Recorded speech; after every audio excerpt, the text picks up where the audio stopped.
Hello everyone, so if you want to charge your Xiaomi Redmi 13, first of all check your box and there you found your charging cable and your power adapter. So insert power adapter in the power socket and now connect the USB Type-C into your Xiaomi phone. And as you see, we're getting charged. Easy is that.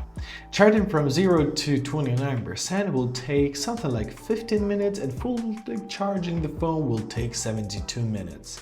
Also, you can go to your settings, you can go to your battery section right here and see how much time is it left until the phone is fully charged. So just like this. Keep in mind that this device does not support any wireless charging. So basically that's it. I hope this video was helpful. Thank you so much for watching and have a great day.